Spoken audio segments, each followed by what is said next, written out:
Hello everyone and welcome back to the channel. Today we're here with another review. Today we're gonna have a look at the Papo Dragon of the Rising Sun, part from the Papo Fantasy World line. His product code is 38963. So this is the Dragon of the Rising Sun. It has a really nice name, it is a really nice figure. It's basically a Chinese looking dragon. There is also one different version of him that it has a seat on it for a rider, but we have the simple version, the light version here. So let's waste no time and have a closer look to this one. Let's start with the face. This dragon is gorgeous. It reminds me some kind of a deer, if I'm being honest, with his nose and the ears and these stag horns that he has on the top of his head. But yeah, overall it looks like a Chinese dragon also. It has this mustache. I like this greenish eye of him. It has painted and sculpted really nicely. You can notice the teeth inside and this pinkish tongue. They also have painted in the upside part of his mouth and the teeth, really nicely done.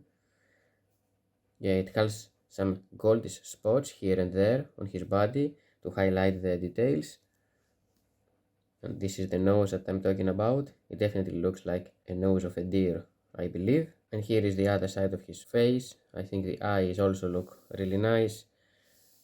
Very nicely painted, no sloppiness at all. Amazing job from Papo back then. And it also has this cool orange stuff like flames on his body. I believe these are parts of his skin. It has these nice cool things on him. I don't believe that they are flames, but you can have them both ways. If they wanted to make this look like a flames, I think they would have made this translucent plastic. I think it would be nice, flopping flames from different parts of his body. And yeah, it has this nice cool looking body, I would say. Very nice pose, snakish looking body, I would say. And the feet has been done really nicely. He can stand perfectly on his own. You can see some hair on the elbows of his arms and on his feet.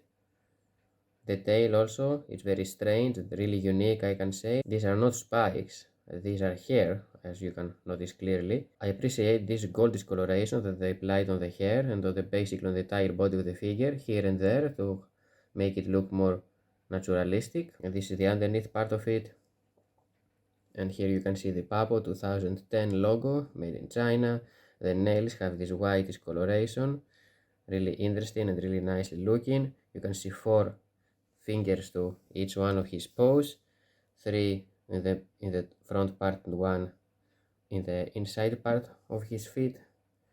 Really nicely looking, very nice dragonish body, I would say. Yeah, and I also like this kind of hair that he has on the top of his back. They also have this gold discoloration and also on the tail. So overall this is a very nice cool looking dragon. I appreciate these horns. It has like 2 horns right here and some other like stag looking horns on the behind part of his head. 4 horns on the head overall. I also like this mustache that they have sculpted right here on his cheek. Yeah, really cool dragon. I like Chinese dragons and I really want to extend my Chinese dragon collection. Now let's compare him with some other Papo figures. Here we have the Papo, Dragon of the Ashes figure, basically a 2-headed dragon. And here we have the color variant of the Dragon of the Ashes, the Emerald Dragon. He's the same size, same sculpt with the Dragon of the Ashes, just different paint job. Has this translucent greenish coloration, I would say. Here is also next to this kind of goofy dragon that Papo produced, the pinkish flower dragon or whatever. You can use him for some princess castle, pet dragon if you will. I think it fits perfect on this diorama. He's like kind of friendly dragon. Of course, the dragon of the rising sun is way much better and more detailed than this one. And here he is next to the Papo Sea Dragon figure that has been released very recently in 2023. Of course, I believe that these two make really nice scale with each other.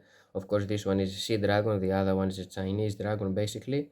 You can see how much Papo has improved. I mean, I really like the Dragon of the Rising Sun, but the sea dragon is way much more detailed than this one, I believe. If you take a look on the face, you can understand what I mean. I think the Papo sea dragon is much better as far as details goes. Yeah, anyway. And here he is next to the Papo Air Dragon figure. Of course, has his wings wide open and it looks a little bit bigger than this one, but as far as the size goes, I think they are pretty much the same, as you can see. Only on the width there is a big difference because of the wings. But yeah, but these two are also really nice dragons. This was articulated while this one does not. I prefer my dragons not to be articulated for some reason. I think there are less possibilities to break. So this was, guys, the Papo Dragon of the Rising Sun figure from the Papo Fantasy World line. Unfortunately, it's a retired figure right now, but I really hope that Papo will bring us more Chinese dragons in the future. Thank you for watching the video. Hope you enjoyed it and I helped you out. I'm gonna see you next time. Bye.